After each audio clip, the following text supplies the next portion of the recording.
Gopi Jana Vallabha Girivaradhari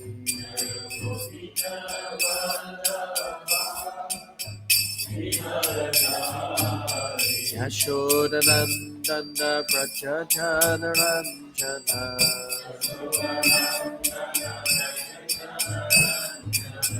Yashodanandana Prajajana Ranjana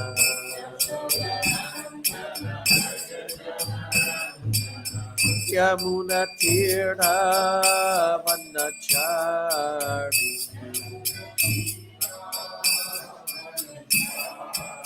Yamuna Tira Vanachari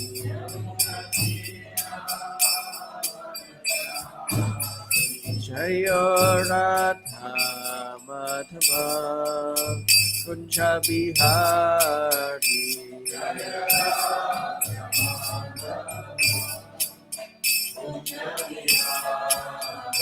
Jaya Radha Madhava Kunja Bihari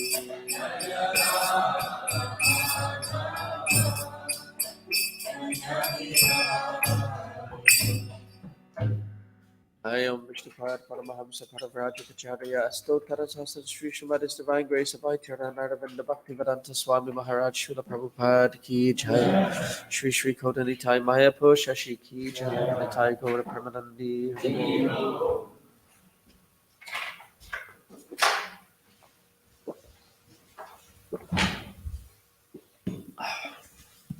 Hare Krishna.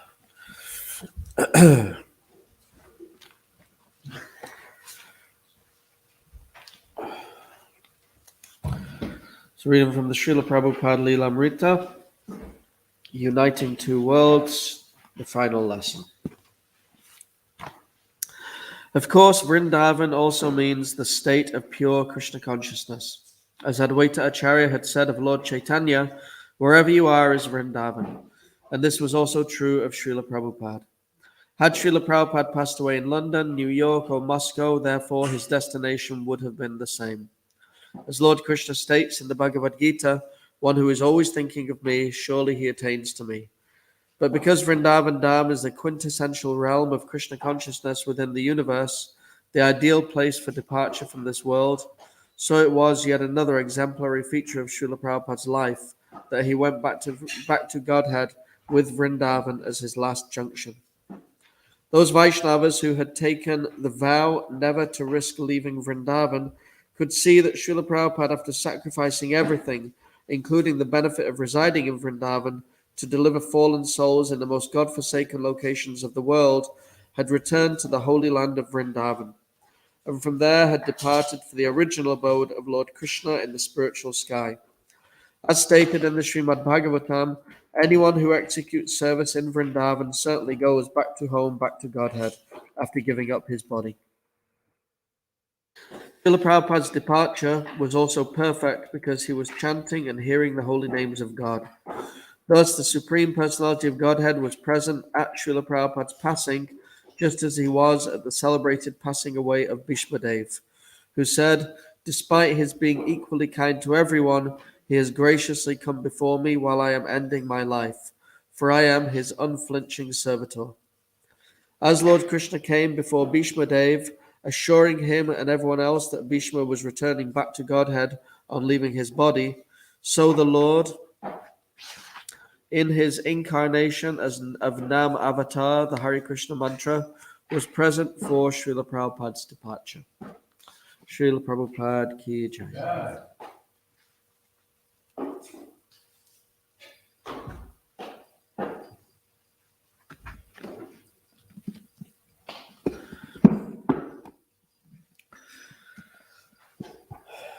Jai Jai Sri Chaitanya Jai Nityananda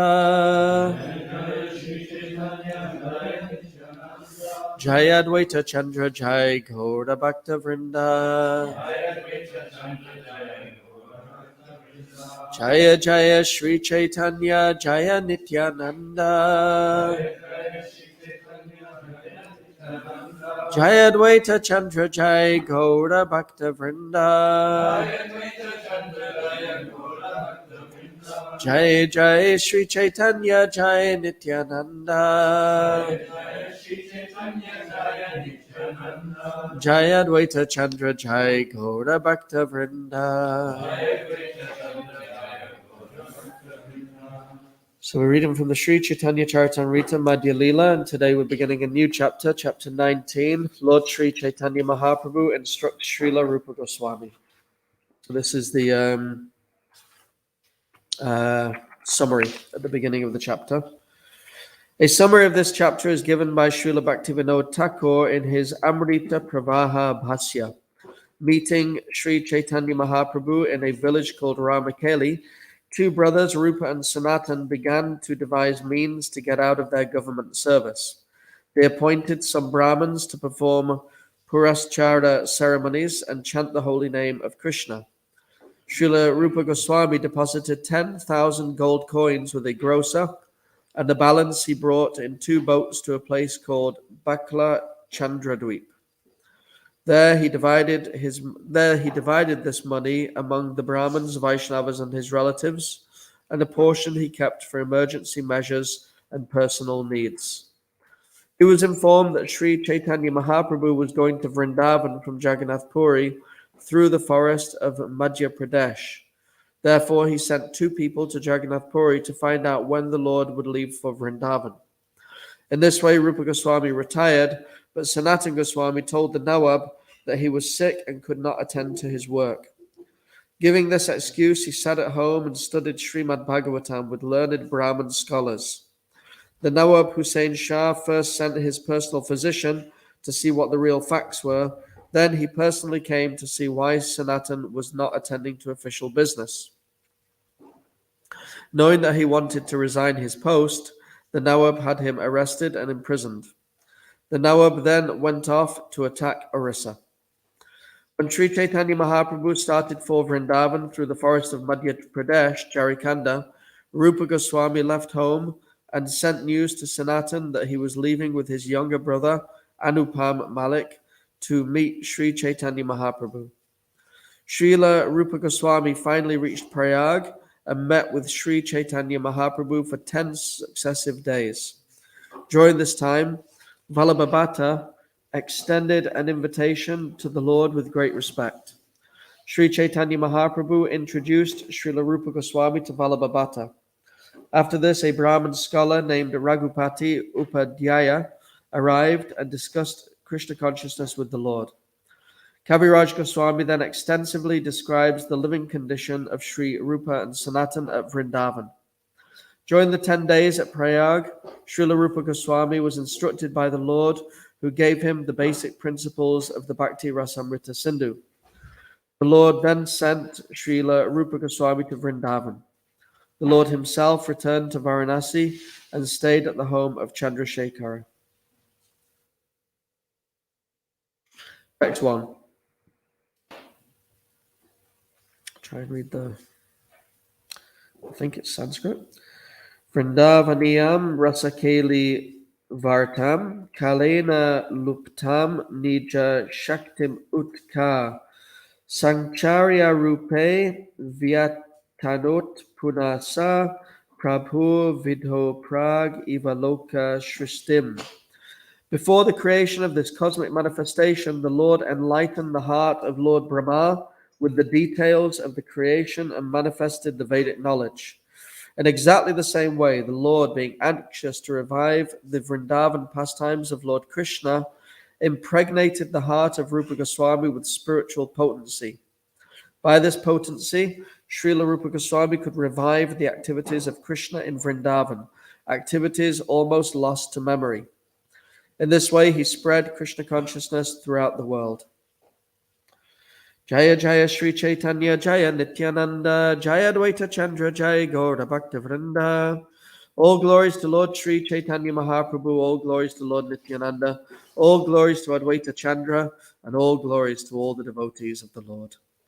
Sri Rupa Sanatan Rahi Ramakeli Grame Prabhure Miliya Gela Apana Bhavane After meeting Sri Chaitanya Mahaprabhu in the village of Ramakeli, the brothers Rupa and Sanatan returned to their homes. Dui Bai Vishaya Tyagera Upaya Srijila Bodhana Dia Dui Brahmane Varila. The two brothers devised a means whereby they could give up their material activities. For this purpose, they appointed two Brahmins and paid them a large amount of money. Krishna Mantre Karaila Dui Puras Charana Achirat Paibare Chaitanya Charana. The Brahmins performed religious ceremonies and chanted the holy name of Krishna, so that the two brothers might attain shelter at the lotus feet of Sri Chaitanya Mahaprabhu very soon. Purport by His Divine Grace, Srila Prabhupada. A Purashcharana is a ritualistic ceremony performed under the guidance of an expert spiritual master or a Brahmin. It is performed for the fulfillment of certain desires. One rises early in the morning, chants the Hare Krishna mantra, performs archana by the arati ceremony, and worships the deities. These activities are described in Madhya Lila, 15th chapter, verse 108.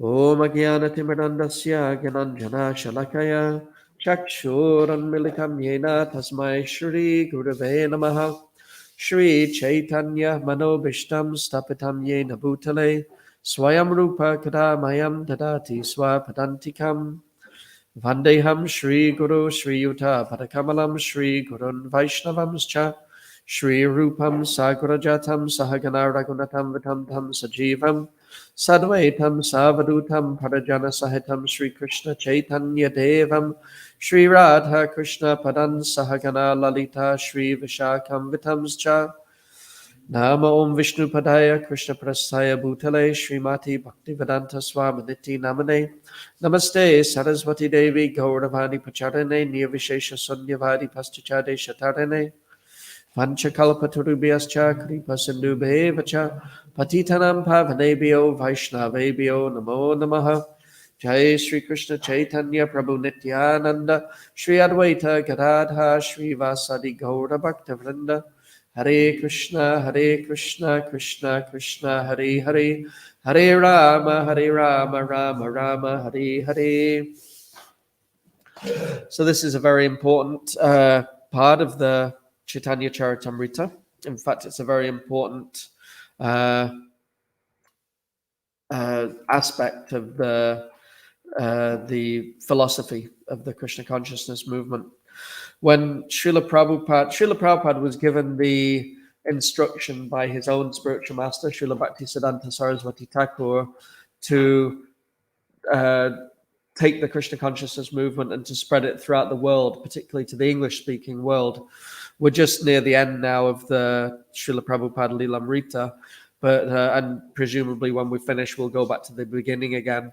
The first volume is called A Lifetime in Preparation. So when Srila Prabhupada was a very young man in his 20s, he met Srila Bhaktisiddhanta Saraswati Thakur, and the story goes that a friend of his was encouraging Abai at the time, Srila Prabhupada, young Abai Charan, to come and meet this sadhu in Calcutta. And Srila Prabhupada wasn't actually particularly inclined. When he was growing up, his father's practice was that any sadhu that his father met, he would invite him to his house and ask him to give blessings to young Abai that he would become a great devotee of Srimati Radharani. And so in the course of growing up, Srila Prabhupada had met and seen so many saintly persons, or in some cases, so-called saintly persons. And he'd grown quite skeptical because he'd seen many, many people in the dress of a sannyasi, sort of posing themselves as a sadhu, but their behavior told a very different picture. And Srila Prabhupada had actually grown quite skeptical, and he wasn't particularly enthusiastic to meet another one. But his friend literally dragged him. He grabbed him by the arm and pulled him into this home, this house that the Gaudiya Math were using at the time for their base in Calcutta. And he went up onto the rooftop and he saw Srila Bhaktisiddhanta Saraswati sitting there, and he could immediately recognize him as a Vaishnava sannyasi because of the tilak and because of the way that he was dressed. He immediately understood that this is a Vaishnava sannyasi. So he paid his obeisances. And as he was getting up from paying his obeisances, Srila Bhaktisiddhanta Saraswati said to him, "You are an educated young man. You should spread this Krishna consciousness movement in the English-speaking language all around the world." And Prabhupada was shocked. It's like, this is the first time I've ever even met this person. I've not even introduced myself to him yet. And he's telling me, spread Krishna consciousness all around the world in English. So they had quite a long conversation. It was actually something of a debate because Prabhupada at the time was a follower of Gandhi, and he was sort of fighting for the independence movement in India. So he was sort of debating with Bhaktisiddhanta that, is it not more important that we first of all get independence before we speak about spreading Krishna consciousness all around the world? And Bhaktisiddhanta Saraswati defeated all of Srila Prabhupada's arguments and sort of explained the teachings of Chaitanya Mahaprabhu. And Prabhupada was really, really impressed. And although it was quite some time until he would meet Bhaktisiddhanta again, he accepted him at that time in his heart as his guru. And then later on, they would meet again a few times. Prabhupada would become initiated by Srila Bhaktisiddhanta Saraswati. They would meet on several more occasions. And on at least two more occasions, once at Radhakund, and once more in a letter just before he left the world, Srila Bhaktisiddhanta Saraswati directly instructed Prabhupada that the service that he wanted him to perform was this service of spreading Krishna consciousness in English all around the world. So Prabhupada spent his whole life preparing for this mission of spreading Krishna consciousness around the world. And that preparation eventually led Srila Prabhupada to going to Vrindavan in his late 50s, in his mid to late 50s. He moved to Vrindavan, or rather in the late 1950s, rather, when Prabhupada was probably in his early 60s or late 50s. He moved to Vrindavan. And initially he went to stay in a place in Vrindavan called the Vamsi Gopalaji Temple, which is on the bank of Keshigat, which is beside Keshigat on the river Yamuna in Vrindavan. And he stayed there for some time. And then at a particular point in time, Prabhupada was given the opportunity to move into a room in the Radha Damodar Temple in Vrindavan. I think some of us are Dr. Krishna Prabhu and Java and Mother Vrinda. Anyone else has been to the Radha Damodar Temple? Okay, Shish Prabhu. So it's a wonderful place. It's hopefully we'll all get the chance to go there together sometime.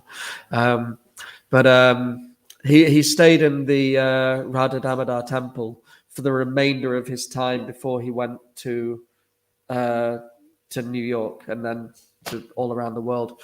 And when you go in the Radha Damodar Temple, you look at Srila Prabhupada's rooms, and as you're looking at them, on the right-hand side is Srila Prabhupada's bedroom and his sort of like an office. He has a desk there. He would do his writing. He would write the Srimad Bhagavatam, and he would rest.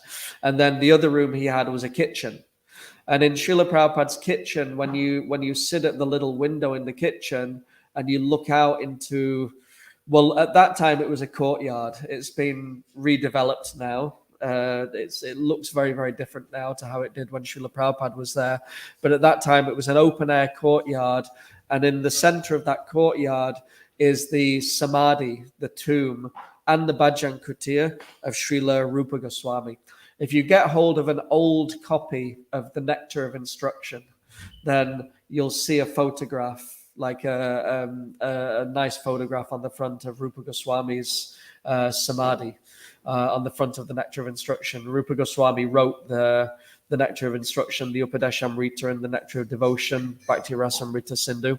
So Prabhupada would sit in his kitchen and he would meditate on Rupa Goswami. He would meditate on the teachings of Rupa Goswami and pray to Srila Rupa Goswami that he could get his blessings to go to America. And there was actually one incident which happened while Srila Prabhupada was at the Radha Damodar temple. It's told in different ways.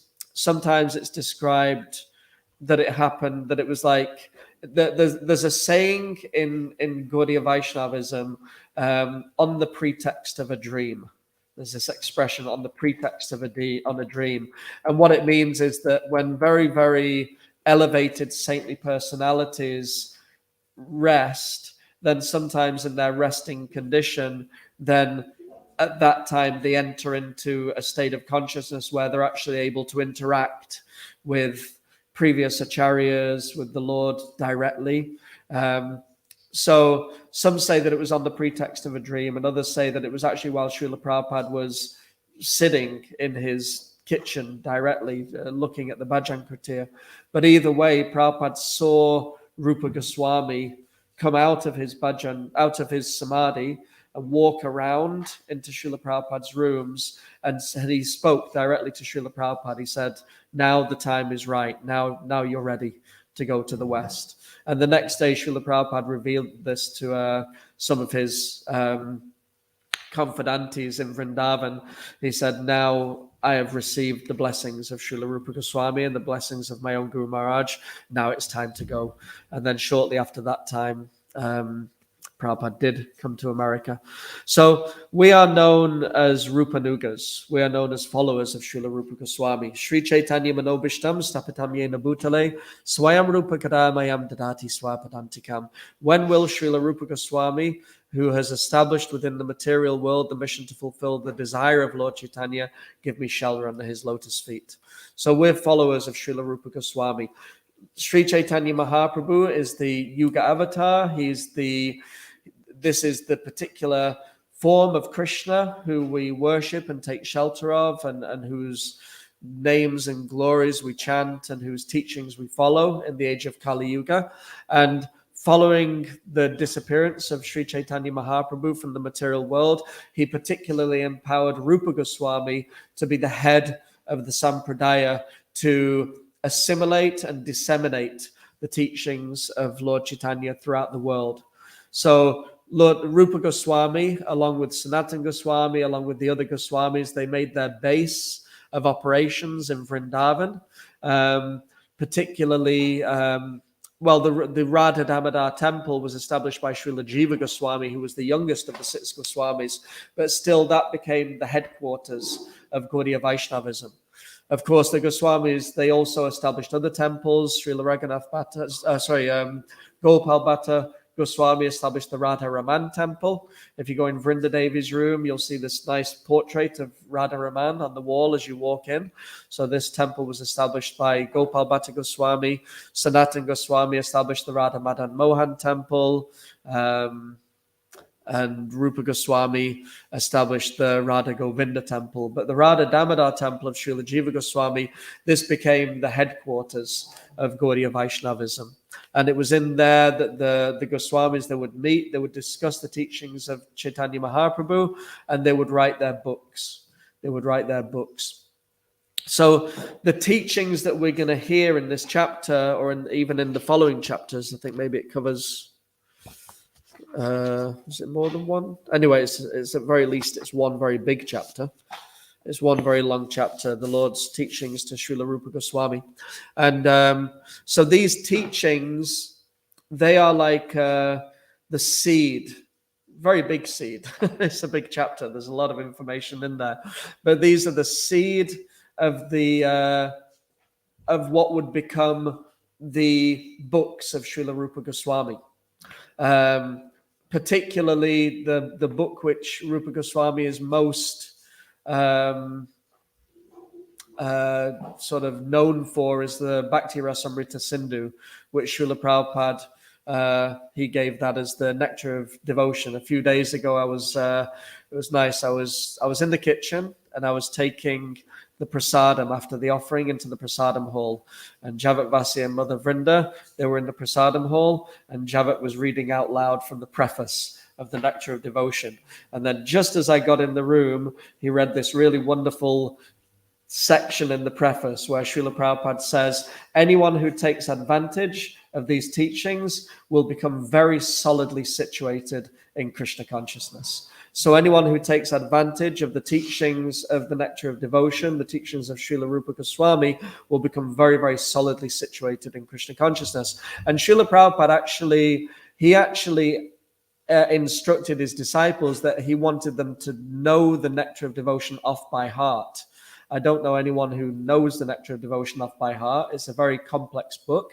I read it again last year in Hungary from start to finish. It was a very nice experience. And the first 19 chapters, these are the chapters which we study in the Bhakti Shastri course, the first 19 chapters of the Nectar of Devotion. And they give a summary of the process of bhakti from Shraddha through to Prema. They explain the different stages of bhakti. But then as we get into the later stages of the Nectar of Devotion, it's quite a complex book, quite a technical book. And it's really a lifetime, that could be someone's study book for an entire lifetime, studying the Nectar of Devotion, reading about all the different rasas. But this is the foundation of our teachings. It's explained that the Bhagavad Gita is the word of Krishna. I've heard it described in different ways, but one very nice explanation is that the Bhagavad Gita is the word of Krishna, the Srimad Bhagavatam are the activities of Krishna, and the Chaitanya Caritamrta is Krishna's heart. This is Lord Chaitanya revealing the heart of Krishna. And the Bhakti Rasamrita Sindhu really tells us how to actually put the process of bhakti into practice in our day-to-day lives, how to really live the process of bhakti. And ultimately, the goal of the Bhakti Rasamrita Sindhu, the goal of the teachings of Lord Chaitanya, is to attain to the lotus feet of Krishna, is to become a pure devotee of Krishna. And this is a very important point. Like it's saying here in this purport that it's describing here, a ritualistic ceremony performed for the fulfillment of certain desires. And interestingly, Srila Prabhupada described the ceremony as rising early in the morning, chanting the Hare Krishna mantra, performing archan by the arti ceremony, and worshipping the deities, which is pretty much what we're doing every day in life. This is our morning program. And, Prabhupada's saying that it's for the fulfillment of certain desires. So this really raises an interesting and important point that as devotees or as aspiring devotees, what is our desire? What is our goal? Because we're chanting, our mantra is the Hare Krishna mantra. This is our main mantra for perfection, is the Hare Krishna mantra. But as it's described in, I think, the second canto of the Srimad Bhagavatam, it's described that whether one is free from all material desires, whether I'm kind of paraphrasing, but if one is, wants to fulfill all material desires, one has no material desires, one wants to fulfill their spiritual desires, whatever it is one wants, one should take shelter of and worship Krishna.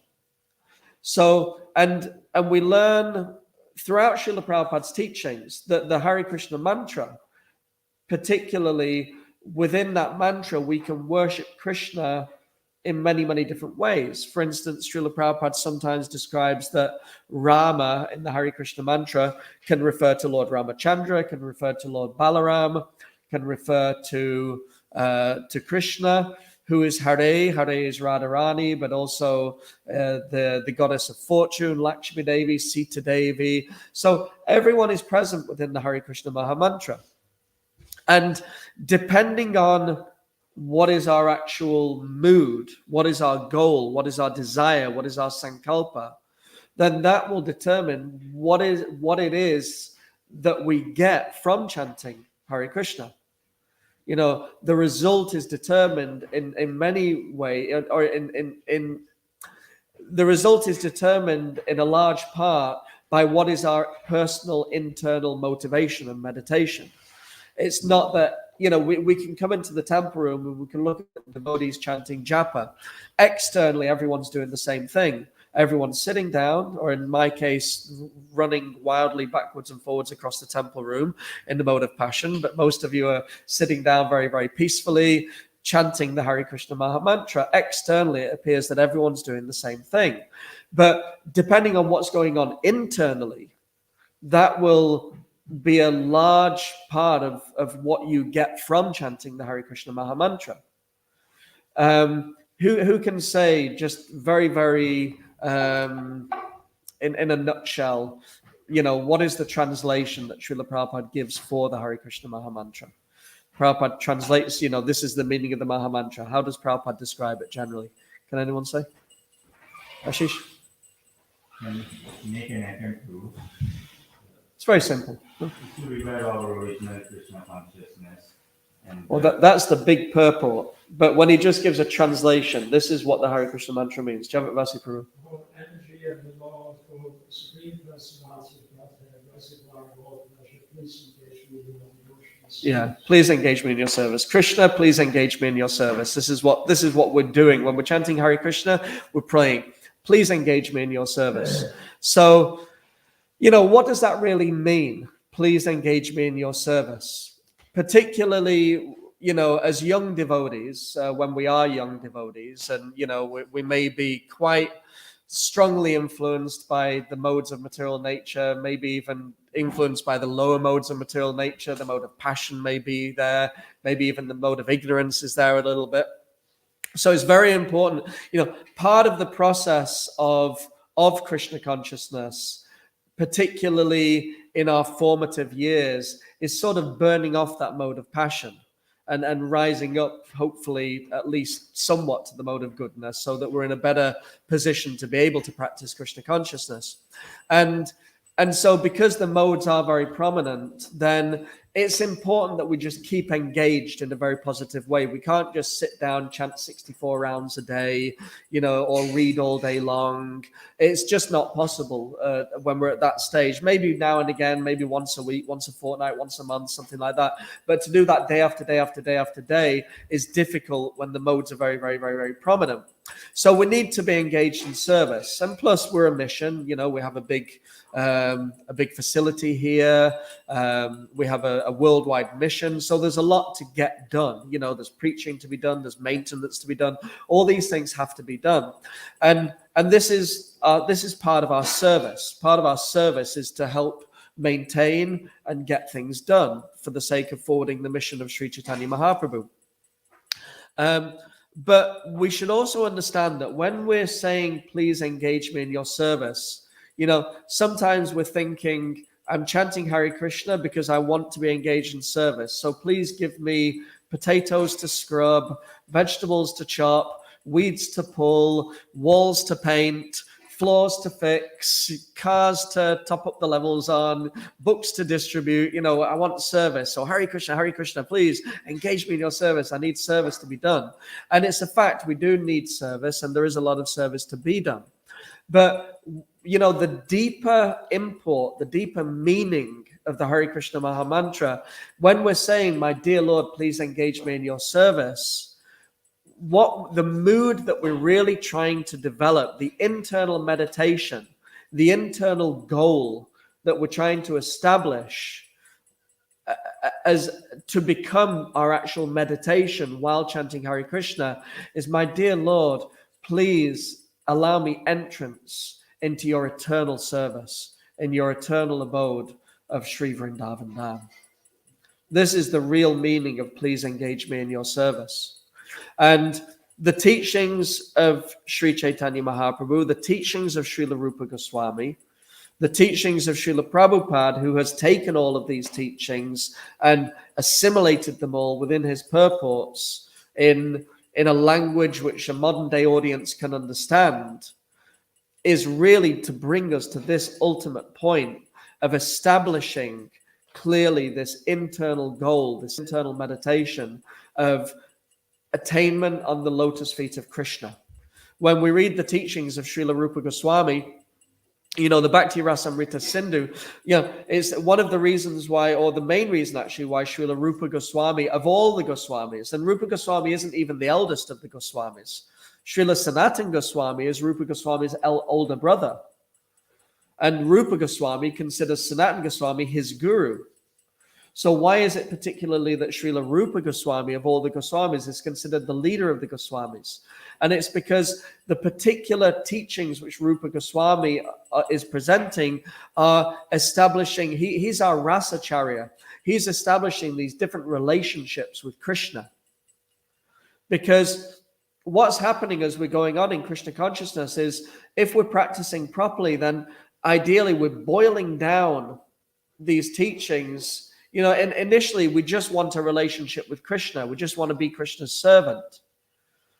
But then as time goes on, and as we naturally advance in Krishna consciousness, and as we naturally develop more and more taste for hearing and chanting and discussing Krishna's pastimes, and then naturally from within the heart, an attraction will awaken for a particular type of relationship with Krishna.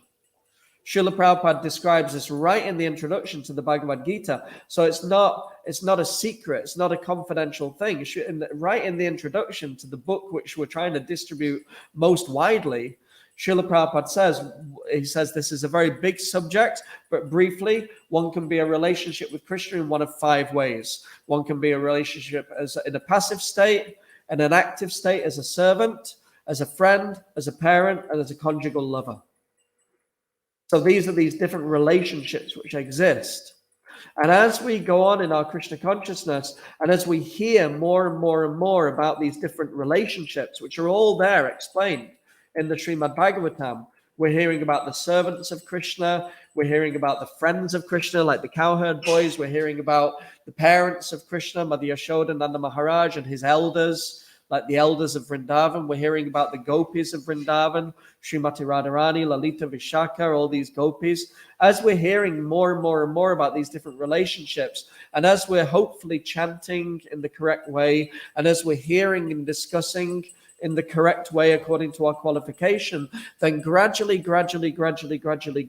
naturally, a desire will arise within the heart to enter into a relationship with Krishna in one of these particular relationships.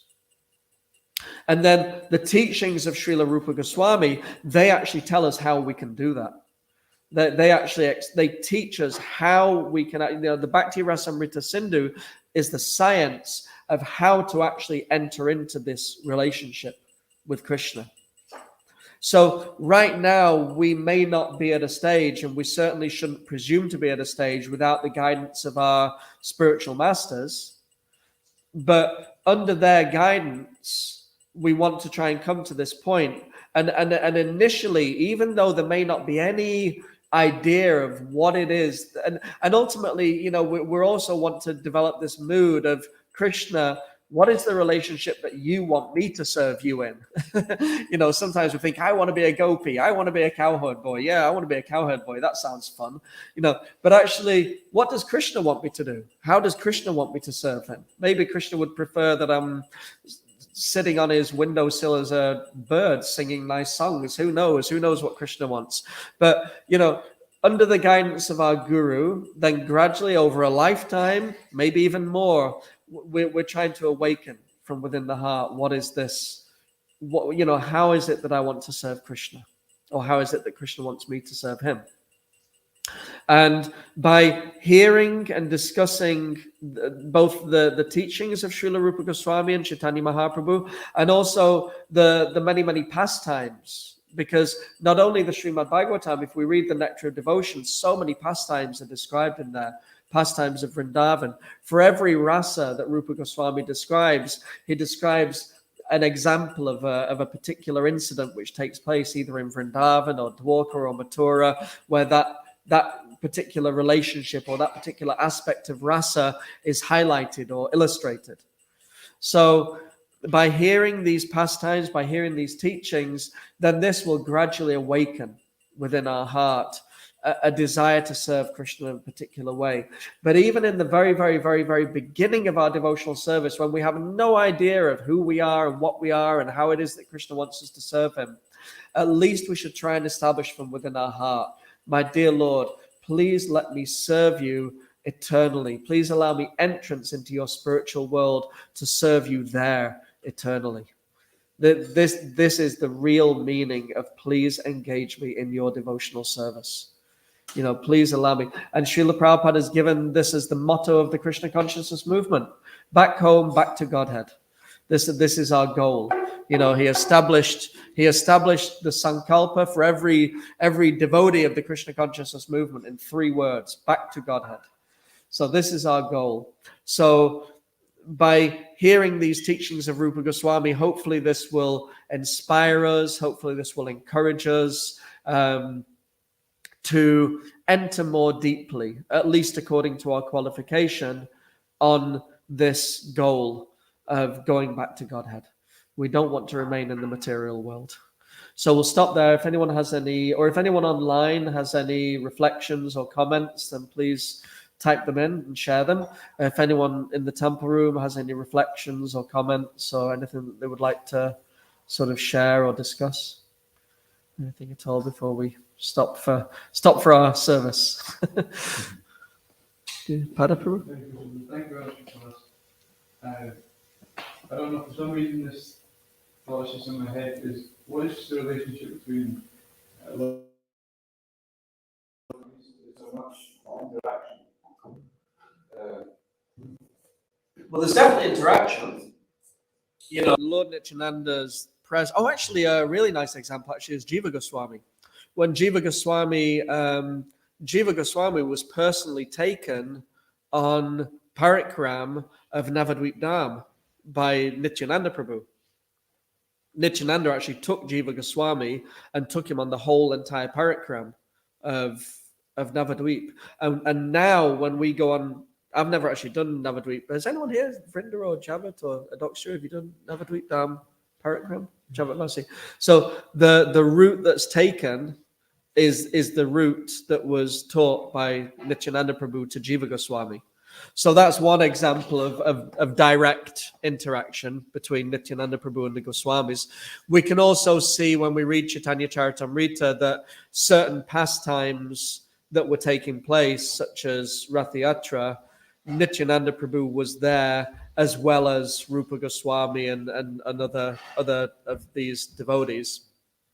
So, and Nityananda Prabhu personally preached with Haridas Thakur, who then lived with Srila Rupa Goswami. Haridas Thakur lived in a hut with Rupa Goswami, and Haridas had previously served directly and personally with Nityananda Prabhu. So these connections are all there. These connections are definitely there. I'm not learned enough to know exactly the specific interactions that took place between them, or even to know exactly where they are. Can anyone maybe share any of their own knowledge or wisdom in that regard? Any of the senior Vaishnavas, Javat Prabhu? There's one Nityananda who introduced Ramananda Swami to Nityananda. Yeah, so Raghunath, and actually that was how Raghunath Das Goswami got the mercy of Chaitanya Mahaprabhu. He kept trying to run away from home and he kept getting brought back, and eventually he came to this understanding that he needed the mercy of Nityananda Prabhu and the blessings of the devotees. And so he met Nityananda Prabhu at Panihati, and under Nityananda Prabhu's guidance and instruction, he arranged for this big festival, the Flat Rice Festival, which we celebrate. It's usually in June. It's usually either June or July, but usually June. We celebrate the Panihati Flat Rice Festival. And that was Raghunath Das Goswami. He paid his obeisances to Nityananda Prabhu. He paid his obeisances from a distance. And someone said, Raghunath Das is here, and he's over there paying his obeisances. And Nityananda Prabhu said, Raghunath, you're a thief. Come here, let me punish you immediately. And then he said, your punishment is to serve all the devotees. And Raghunath Das Goswami was from a very wealthy family, and so he used his wealth to make this big festival and feast for all of the devotees. And then by the blessings of Nityananda Prabhu and by the blessings of the devotees, he was then blessed that he could enter into the personal entourage of Chaitanya Mahaprabhu. So that's a couple of very important ones, Raghunath Das Goswami and Jiva Goswami, and I'm sure there's others as well. So there's definitely those pastimes are there, the relationships are there. So Hare Krishna. Anything else before we finish? Anything online from anyone? Hare Krishna. Okay. All right, so we'll stop there. Thank you so very much. Sri Chaitanya Charitamrta ki jai. Srila Rupa Goswami Prabhupada ki jai. Srila Prabhupada ki jai. Sri Sri Koda Nitai Mayapur Shashi ki jai. Nitai Gaura Pramanandi.